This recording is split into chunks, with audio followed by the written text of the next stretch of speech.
it was like, I thought it was deep, but my thought was wrong. So I was assuming it was deep, but it wasn't. It was just on the outer layer. So I was able to get into a deep dive. So my whole thing started. I was not at all into this spirituality at all. I think I got married in 2009, and we were struggling to have our children. We have done all the procedures, and then the first attempt was there is assistive reproductive techniques like IVF and all. So all of them failed. Finally, one of my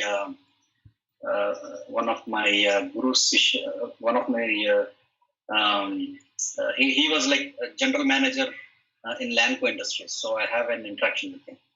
So I worked for him in when I was in sugar factories, when I was working as an engineer in sugar factory.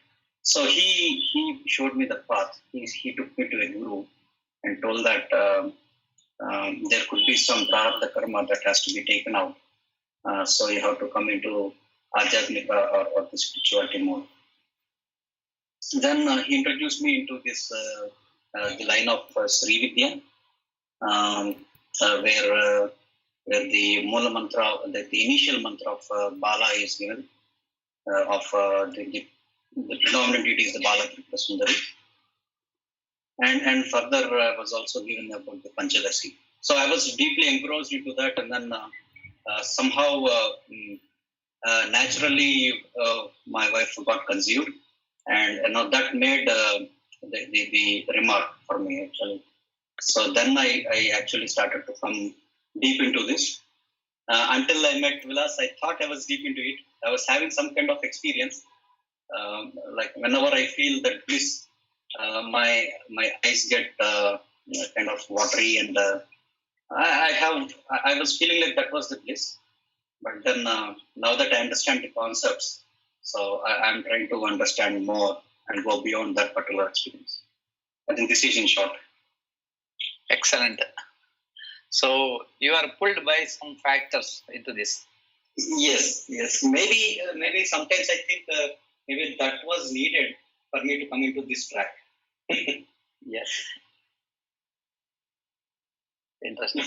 Yeah. If all were like a the platter, the available platter, I think I would not have been in this line. Yeah. So I think that is called punyam. Due to some punyam, you are attracted to this.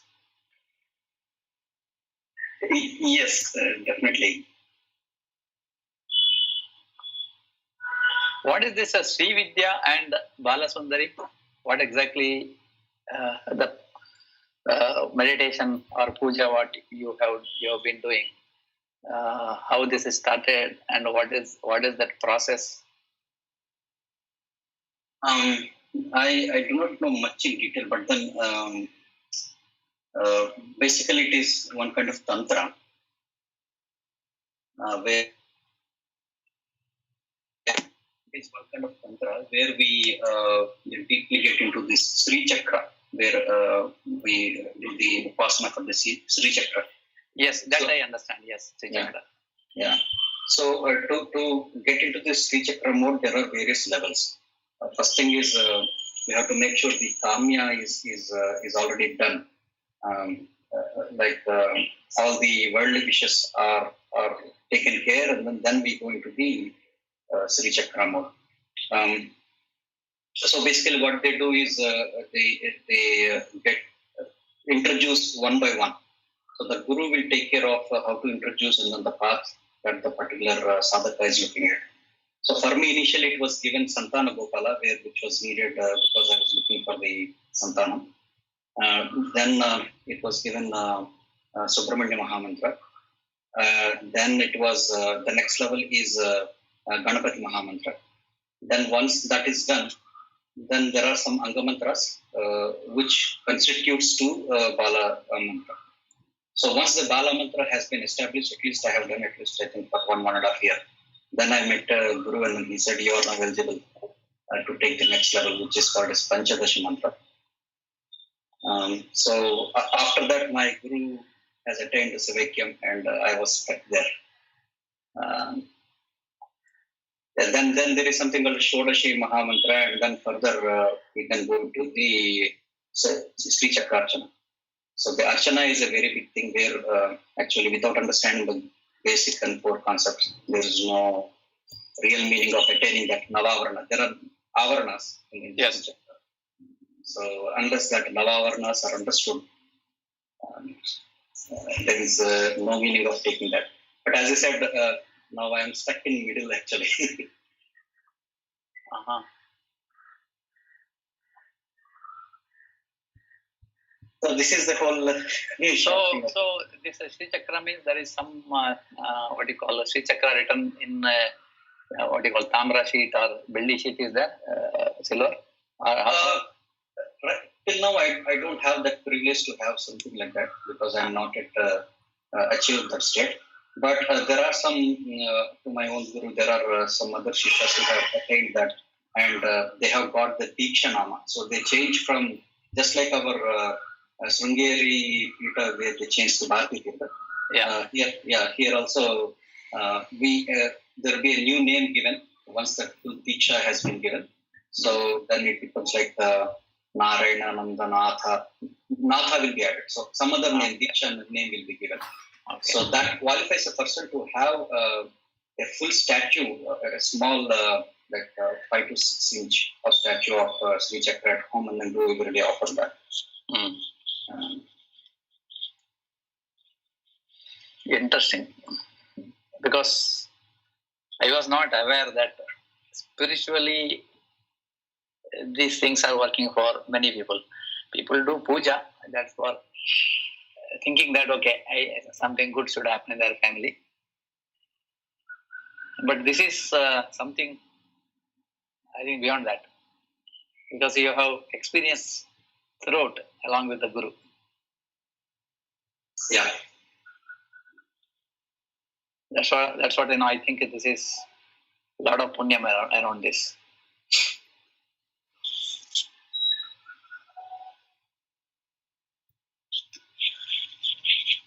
So the prarabdha karma, what's supposed to be there, it is postponed, or maybe Vilas can respond here. See, the prarabdha karma is something; it will happen based on something. Now, is it that through this prarabdha karma is cut, or he going to that guru and having santana bhagya and continuing this puja and coming up to you is also a prarabdha? That is also prarabdha, like what we discussed yesterday with Padma Shri. Yeah. The choices what we make is also part of the same karma. So in his chitta, there were two things. One, whatever he was doing, another one, meeting a guru. So that became strong. That is also part of prarabdha. So then those prarabdha chittas, which would have ensured that he doesn't get children, ended. Meaning ended in the sense that they could not operate beyond whatever they could operate. Instead, something else started operating. And then if you really look at it, his guru is no longer there. So he's got stuck now in between. Neither he has gone to all the levels nor he is able to leave that. So this is one of the hindrances. So now again, as part of the prarabdha, if somebody has he has so many shishyas, that guru would have shishyas, and then he feels that one of them can be a guru, then he can again get in touch with that person and then continue from wherever he had left. This is one option what is available for Sri Hari. But if that happens, then he has to get ordained or he has to take Diksha. So I don't know how that works for Sri Hari, but the path what he has taken is that it is part of his prarabdha in the earlier lives that he wanted to get into this line. So generally go ahead. To take that level of Diksha, actually, the other, I don't want to say as hindrance, the other challenge is to manage the small kids. Yes. So it becomes a little difficult with all the procedures that are involved in that. Correct. It is not easy. Actually, Sri Chakra practice is not that easy at all. It is highly complicated and time consuming. So you need to dedicate fully to that. So it's good. So maybe sometime soon you will become you'll start the upasana of the Sri Chakra, and it should all work out well. But these are the things which will be there in Prarabdha. So the Prarabdha Chitta is also there, Prarabdha Bhutas is also there. Prarabdha Bhuta is the body, and Prarabdha Chitta is what we have accumulated, which is part of the Vasana. So when the particular Vasana pulls up, it pulls up with the typical set of samskaras which have been there in our mind, and the chittas will start flowing accordingly. So it will not allow any other chitta to function. So all those other chittas will become inoperative. So considering this inoperability is that you can establish this stability, dhruva, on that. Because then if there is something is unstable, then there should be something which is stable. So in that way, that natha means refuge. So that happens. So the person's prarabdha will take him to that point, and he will cut off the sanchita and the agami karma. I don't know whether I answered it correctly or not. Yeah. So for many of us, there is some family background because of which slowly, like a organic way, it has come. Correct. And for Lata is also something similar from the childhood. But Srihari, this is suddenly some trigger because of the situation. Correct. Because this is unusual. I haven't heard so much. Because even if it comes, then people again go back to their original way. Maybe this is the age for professional earning, climbing the ladder and all that. They give more priority. But the way Srihari has come and is now connected with you is also, I think I know that, when he came back from Middle East somewhere, I met him within second year, so he just explained me. I never knew that he's going to be in this, our forum. Yeah, that is correct. So the things pull by itself, but it doesn't need any kind. So now let us say if Srihari was not introduced, now this introduction person is the game changer in the chitta. So for some reason he was looking at a way of coming out of it. He could have gone for IVF or any other kind of conception. Maybe then somebody referred him saying that why don't you do this, and that chitta at that time agreed to that. So he went to Mantralaya, and then he has done all of that, whatever he has explained to me. I think maybe Srihari would be a good person to explain rather than I explaining whatever he has done. Srihari, would you want to explain? Yes, sir. Yes, definitely. Yes. What happened actually was that I have already considered this multiple various high-profile doctors in Bangalore and Hyderabad to have this IVF procedures done. So at least 2 attempts were done, and then both of them failed. So I had lost financially also, and emotionally also. It was not a good state in the year of 2011 and 12. It was the worst years of that time. But then we were going to, as last to many of the temples and to see. There were also other communities of people also. They were asking, join us, convert yourself so that we'll pray for you, and many things happened. And then even we went to an orphanage to see whether we can adopt or someone. So the waiting time was 3.5 years for a male baby and then 3 years for a female baby. We also tried for the surrogacy, and then it was not well accepted. Many people didn't come forward. At least. So that was a very tough situation. We tried all the possible options. So then finally, the person who introduced me, as I said, he was already in this path, and then I know him professionally very little. So he was asking me how is life going on, and suddenly. So that was the moment I just shared. This is how it is. Otherwise, professionally is okay, no problem. Then he immediately took me to the Guru, and then I explained to him. So Guru only told me one thing. do this for 1.5 year. You will have all your wishes fulfilled. So after 1.5 years of the introduction, I went back for a Guru Purnima in 2014, which was in July. I still remember that. So he said, within 1 month you will listen a good news. So the next month itself it was so. I couldn't believe that he just said orally, maybe within a month you should listen a good news now. You have done what you are supposed to do. So so that made me not just believe it was like a deep connect. So so this is indeed something that has to be explored more in depth to understand what it is. And further to that, I have actually financially also lost by going across doctors and many things. Almost 10 to 12 doctors I have visited. So I asked my guru, is there any way that I can fill up my financial? So he told, do this Kanakadara Sutra for 40 days continuously without any fail. I don't know, just after that, luckily I got opportunity to go to Middle East. So it was like, when I tell, maybe someone may not believe, but it was a fact that happened in my life. So I got the opportunity to go to the Middle East, and then he told, well, before I go itself, he told, even if you go, you may come back within 3 to 4 years. So, is that okay? I said, yeah, that is more than sufficient. So I don't know, situations changed accordingly, and then I have returned back within 3.5 years or something like that. So it was nothing was planned, but everything was like accidental, and then everything went in the way it was taken.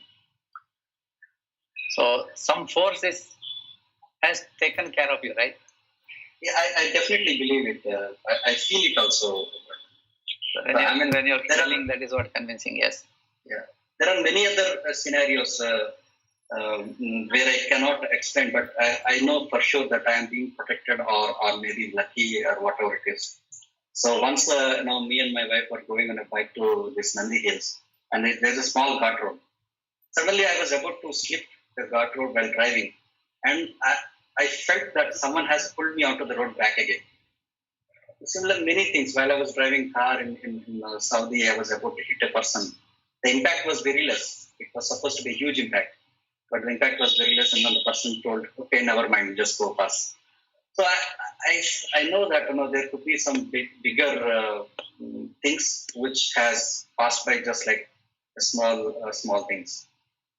So yeah, maybe getting to here is also one such thing. So Vilas, can I say he is in the Sharanagati mode because he believes and he practices in such a way that his ego he has become very, very less Sharanagati. That means when you have Sharanagati, naturally that big force will connected with him and saves him. This is one of the things which I read somewhere. Is it something similar what he talks, or this is his own prarabdha? No, there are two of things have happened. One is that it is prarabdha, and secondly is that the situation what he was in. See now, he had even gone for conversion. So there were people asking him, "Why don't you get converted to this religion so that we'll pray for you and you'll get children and that happens and all that." So there were also evangelists who were willing to do something for him. For whatever reason, he has stayed back because he gave up. Basically, when a person gives up that this is the max I can do, and then the internal consciousness takes over. So then his meeting with the guru and all that is part of that internal consciousness itself taking care of whatever should have happened. So from then onwards, it's like an intuition approach wherein the person himself feels what is going to happen. And I think till his guru was around him, he never had any problems in getting guidance. Now that he doesn't have his guru who is from a particular parampara and he's doing Sri Vidya, That is one thing where he's stuck up with, because what is the next step he needs to take, that might not have happened. But this is also a connect, meaning to say that because of his will to be on this path, on the path of spirituality, I think it has worked in a way that somehow we both got connected. There was no need to get connected in that way when we started interacting. But this is all part of the same design. So maybe he's getting what he wanted through another person, need not be that same guru. So it would be in prarabdha, but also there is certain things which a person himself does it as part of accepting to the reality. So once we accept to the reality that this is it, nothing else can be done from mind perspective, then the consciousness takes over. Till that time, the mind will be challenging the consciousness. Is it also possible the guru, is having that abundant Faith. energy? Correct. He can simply give to Srihari because Srihari has surrendered to him. Yeah, quite and possible. with a compassion, he can give, irrespective of whether his prarabdha is there or not. Yes. He can just give it, right? He can just give it. Absolutely possible. But that is how it works also, basically. Okay, if he just gives, now it's like Srihari has to return, or he has given without any expectations. Naturally, there is no need of any return, right? No, that guru, like in the case of Raghavendra, he keeps on giving. So he doesn't really say that to whom it should go. It is not by person dependent. Huh. It is just in the nature. So whoever goes to Mantralayam and then they are able to do whatever they want to do, and their mind is filled up with devotion, and they can connect to the to him, I think it will work. And the same thing can work sitting at home also, because it is not location dependent either. There is no time and space. So okay, here what is the goal ultimate? See, for Srihari, is it the goal is spirituality or goal is samsara? no, at that time he has chosen samsara. So now he has got whatever he wanted. So his wishes are fulfilled. Now again, part of the chitta, wherein he wants to continue or not want to continue. It is all in the chitta. It is not Srihari who is doing anything over there, actually. Yeah. So that is also a saying, if you have something desire, you just fulfill. Once you fulfill, naturally you will be there in the spiritual path.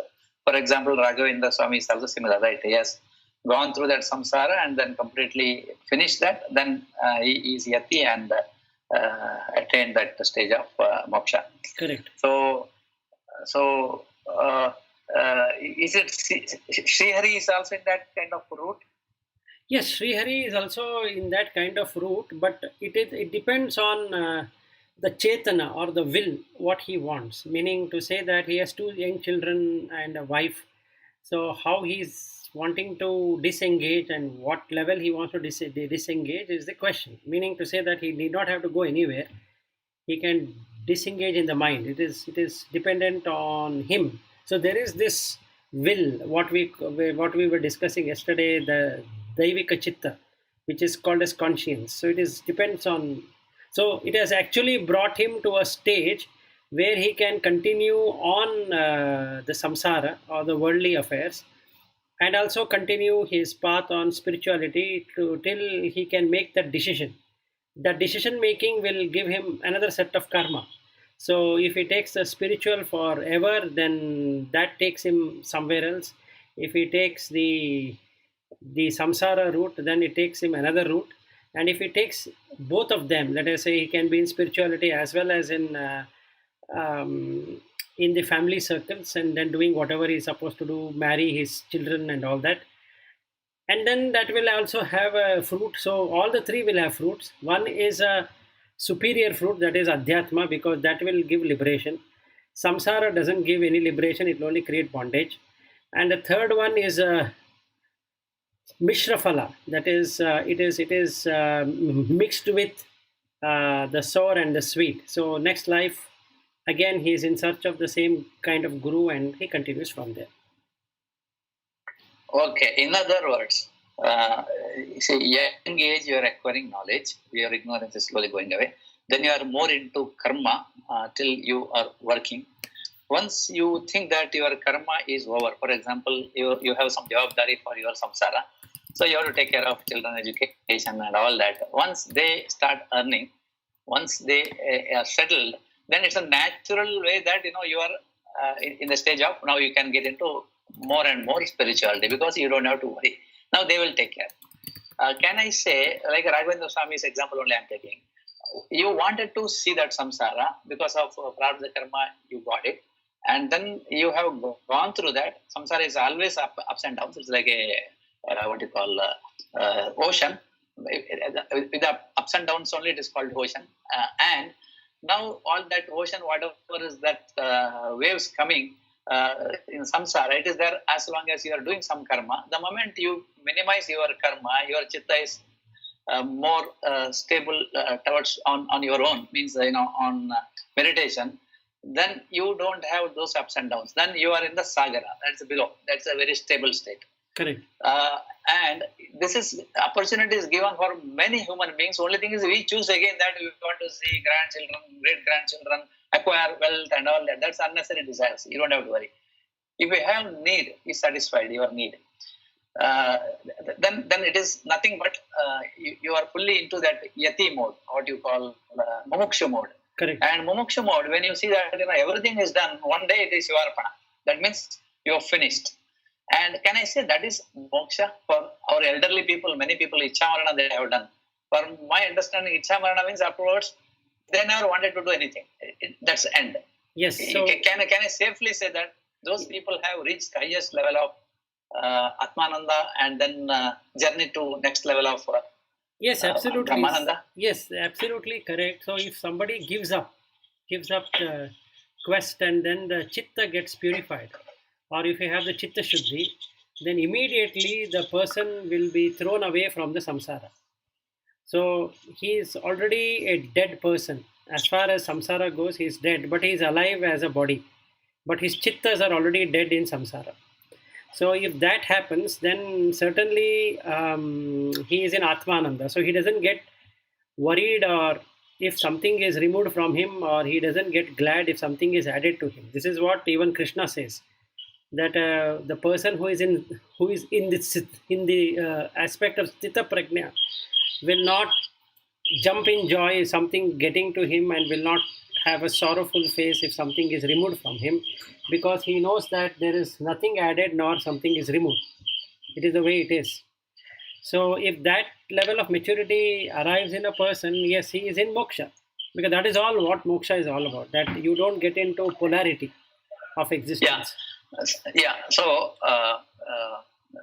when you see that before this, all this most modern science and that comfort levels and all that, people used to live in a much more natural way, especially people in the village side, which I can see.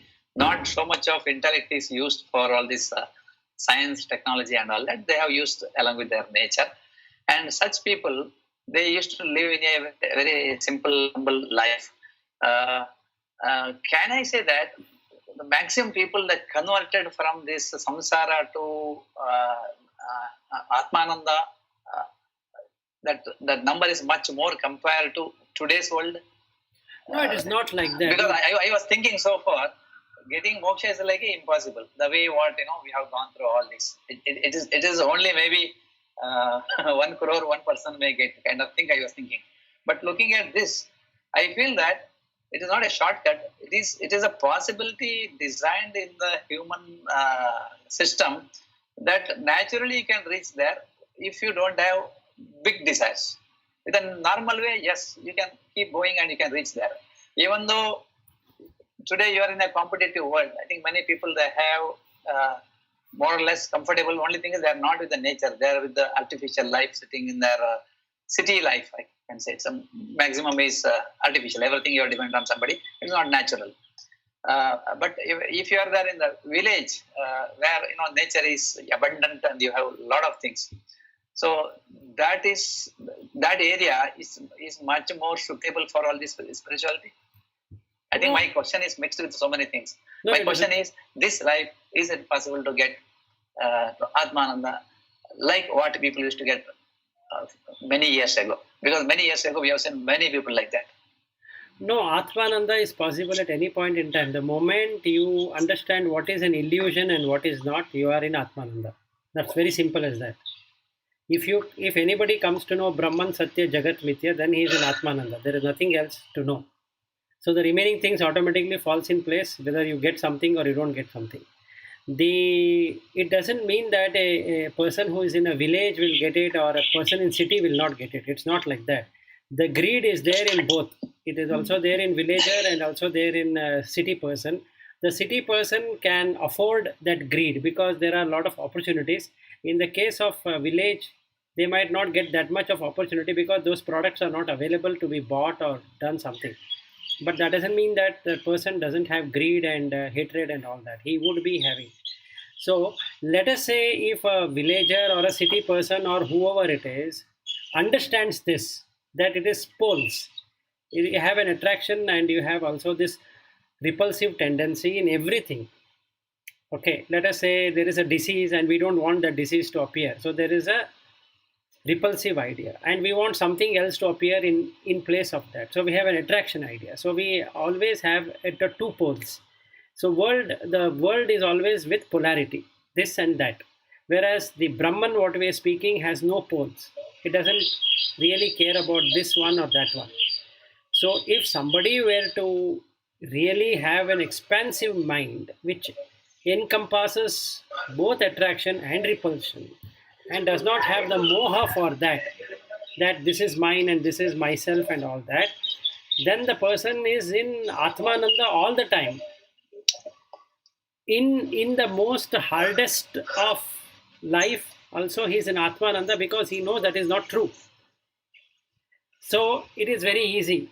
But for a person who is shook up by the turbulence of the samsara, for that person, he is always in the poles. So he can be a villager, he can be having a lot of land in village, or he might not have anything at all. He might be a beggar, he might be a king, he might be a minister, or he might be a prime minister, or whatever it is called as. All of humanity, if you take, are only between poles, this one and that one. Those people who have understood this, whoever it can be, would always be in Atmananda all the time. The only question now comes on the Brahmananda, where he needs to leave this Atmananda also, because that still has an I as an existence. That is, I am enjoying this bliss. If that is also gone, then the person is completely liberated. Otherwise, he is having this tinge of this I-ness within him. That is, I am enjoying this bliss. It is me who is enjoying, and then he will say that how good is my karma, that I am enjoying it and all that. So he doesn't come as a human being, but he might get into a Deva or a Brahma realm of existence. That's the only difference. So to answer to your question straight, anybody can be in Atmananda. Let me put it that way. Only need is that to understand that world is plural, Dvaita. If we can know that, then it is very easy. See, the thing is like this, but let us say I take all the four of you as, let us say, I will consider all the four of you being my Shishya and I being a Guru. There is always a polarity of existence. Okay, because I'm force-fitting things. The same thing can happen with a husband and a wife and children and society and culture, tradition, and also different geographies, different languages, different kind of methodologies, different process. All that creates this Dvandva. So one who has surpassed the Dvandva, that is the poles of thisness and otherwiseness, is having that moksha, because he understands that it is created, it is not real. And that is the illusion, that is the Maya. So if somebody can get into that, it's very good. And that person is always in Atmananda because there is no pole. So there's no wife, there's no husband, there is no children, there's nothing in his mind. So it doesn't matter even if staying with anybody, it doesn't go into him that I'm staying with my wife. He knows there is an individual staying with him, and he knows that he, as long as he is also dying, she is also dying, or whatever is happening. So it keeps on changing, and he knows that it's anitya. So Nitya Anitya, he exactly has understood. So he is out of moha. So if somebody is out of moha, he is in moksha. So it is very much possible in this life. Yeah. I think it very, very nice. It is your guru is talking now. Thank you. So let me ask him to also talk about Ayurveda and Adhyatma. Yes. Okay, so there are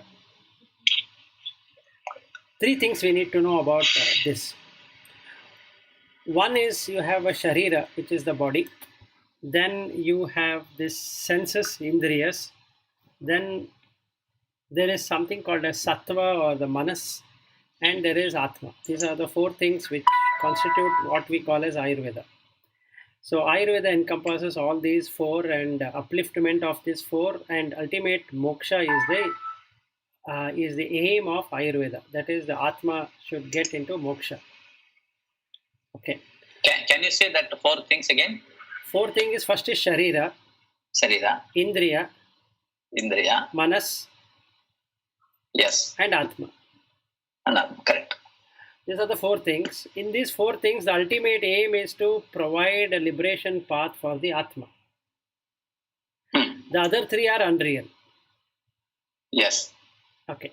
Now, Sharira is defined as what gets into decaying, is Sharira.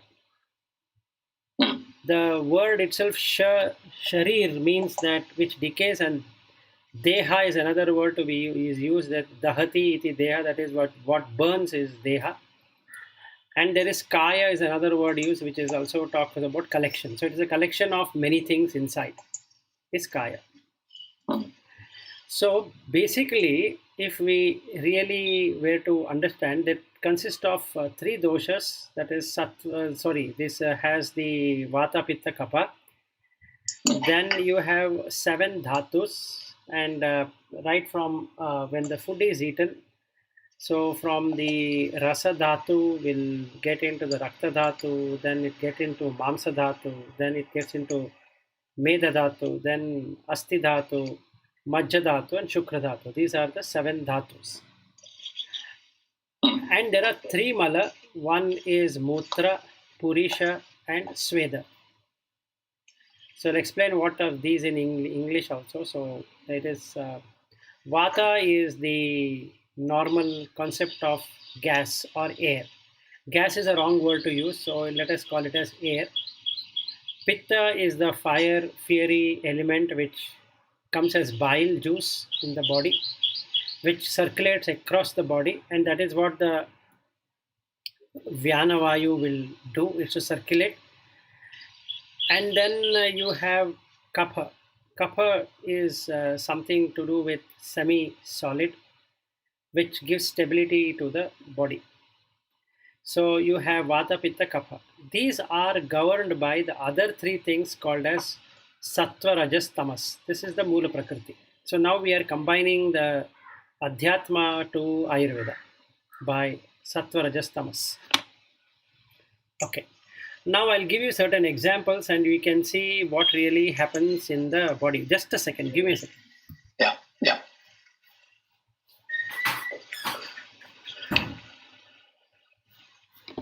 So let us say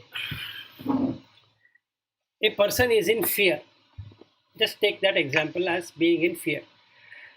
What is the meaning of fear? So fear is the aspect of Vayu. Okay. Now how does Vayu gets formed? Vayu gets formed due to Akasha and the Vayu coming together. So it creates a voidness in a person.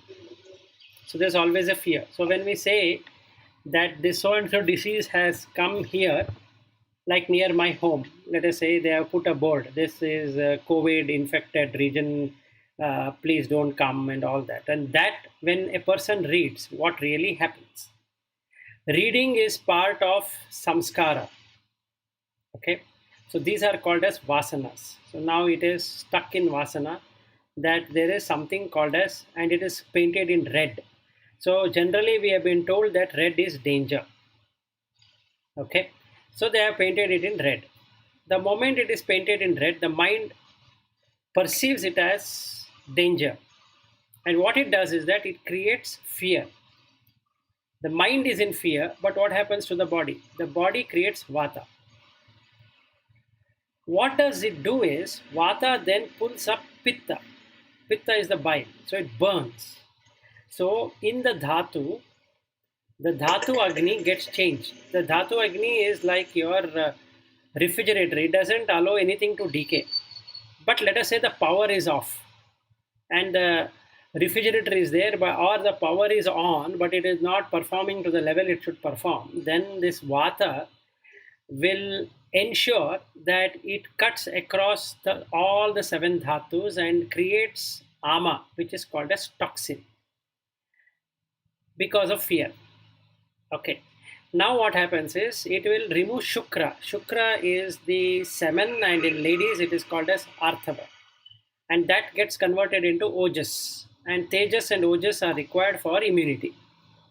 So when we eat food, 3 square meals in a day, it takes 5 days to create rasadhatu, 10 days to create raktadhatu, 15 days to create mamsadhatu, 20 days to create medadhatu, 25 days to create asthidhatu, 30 days to create majjadhatu, and 35 days to create shukradhatu, and 40th day the ojas is ready.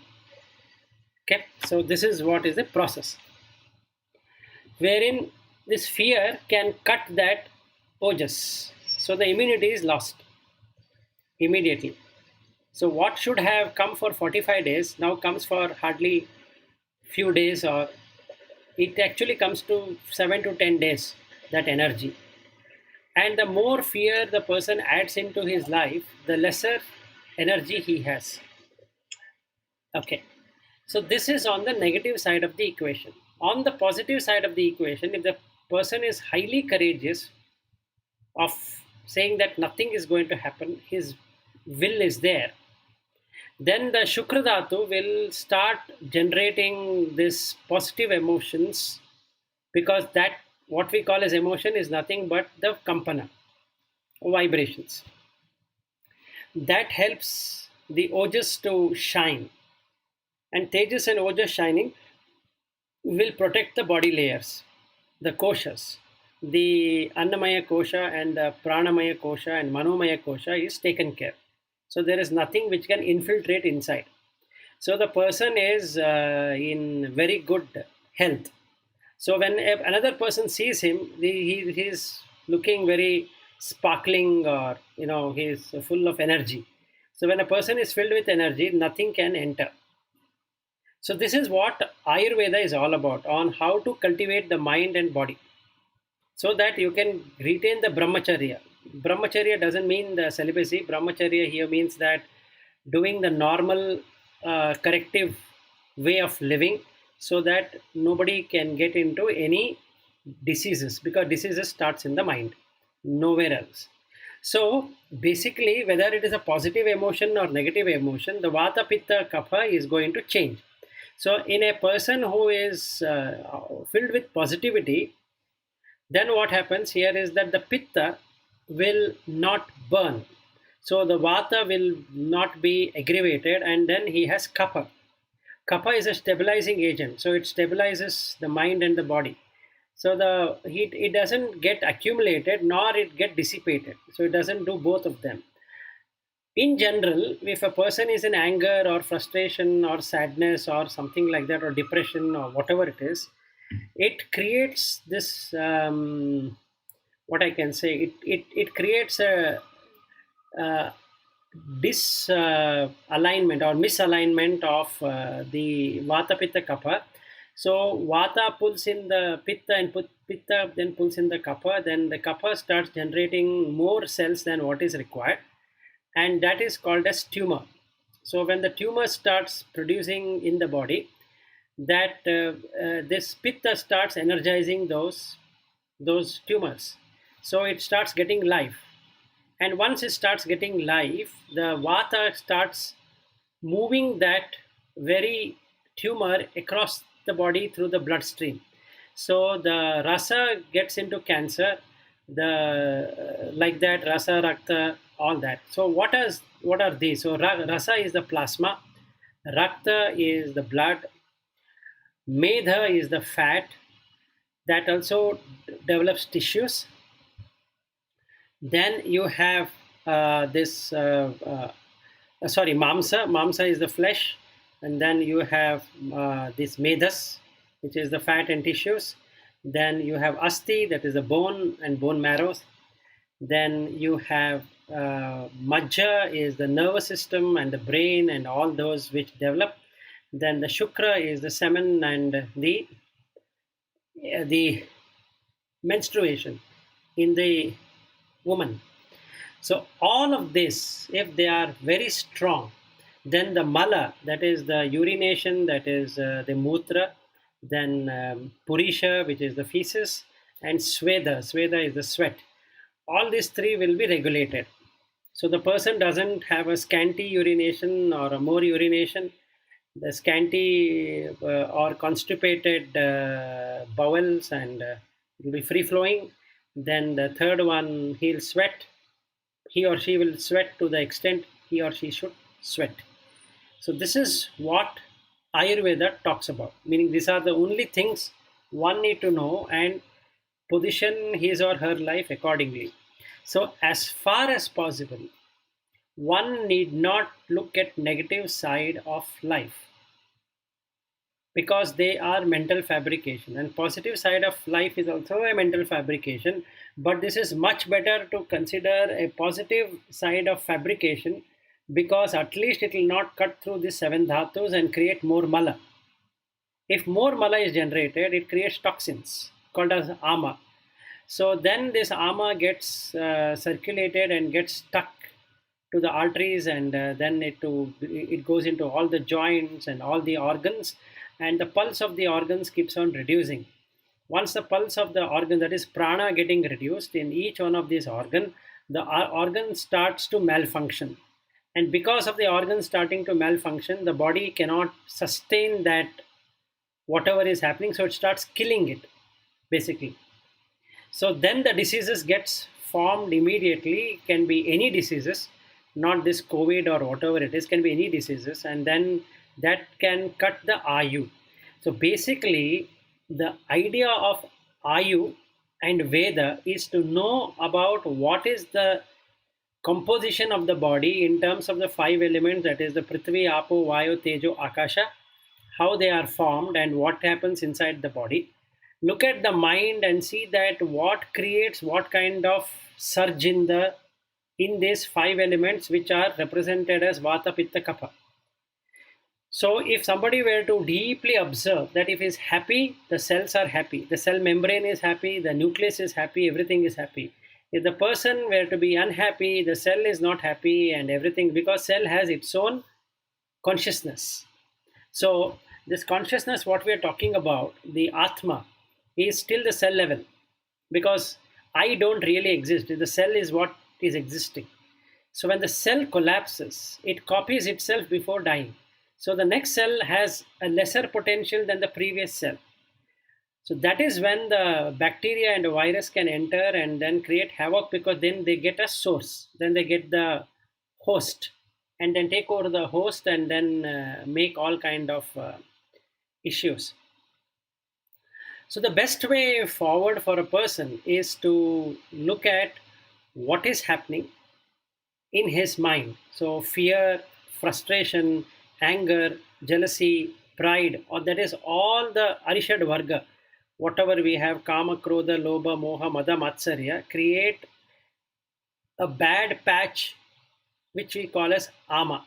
The more the Ama gets developed in the body, the worse it is going to get, because there's the fear is what gets created, and with fear comes the illusion that whatever is not happening is also felt like happening, and mind immediately is able to manifest those matter, because it's playing around with five elements, and those five elements change based upon what the mind is saying it to do. So if somebody doesn't have cancer, also by reflecting on cancer will get cancer. If somebody doesn't have fever, even by reflecting on fever all the time, that I think I'm getting hot, I'm feeling hot, I'm feeling hot, and that is what the Manana Trayatiti mantra, that is whatever is said in the mind is what becomes mantra. So this mantra will make the manifestation of fever possible, because what he did not wanted actually manifested in the mind, because in the consciousness there's nothing like plurality, that this and that, it just manifests whatever it's get into. It doesn't care whether the paper is getting burnt, or the house is getting burnt, or the person is itself getting burnt. It doesn't care. So as soon as the mind holds this lens to the consciousness, it does what it should do. It doesn't care. So consciousness, Atma, does not care what happens to the body and the mind. When the right opportunity comes, the Atma moves away from the body and the mind follows it, because it still has a samskara and it gets established in another body. So basically, if you see, three things get over. One, Ayu gets over. So if Ayu gets over, the body gets dismantled. That is, the five elements will stop functioning. If the what we can say, if the consciousness, that is the Atma, were to walk away, then again this will have the same. The Ushna is the temperature maintenance. If that is also compromised for some reason, then the body lies dead, because the Prithvi remains as Prithvi, because it has the remaining four elements have gone. So the Akasha with Vayu with Agni with Jala with Prithvi. So basically, when a person suffers heart attack or whatever it is, he sweats, because the Sweda happens, because the water element is now going away. That is the Apa. And Apa will then push Agni. So Agni will work in a different way now. So somebody might feel hot in the head, cold in the legs, cold in the head and hot in the legs, and all that will happen. Then the Vayu. So the person is not able to breathe. Even with ventilator, he is not able to breathe, because there is the prana is going off. There is no way he can retain the prana. Then the space. So what was occupied is also getting cleared out. So all these four had occupied, leaving the Parthiva behind. So to answer to Sri Hari question is that maybe we can take it tomorrow. That it depends on the body composition of how these five elements are placed. So normally, if you take a Vata person, the frame is very thin, the body weight is low, skin is rough, okay, and then if you touch the person's skin, feels cold, okay, and hair is black, dry, or it can be round like, and teeth are protruded, it can be big, and gums are very well seen in that person. Eyes are small, they can be dull, they can be dry, something like that.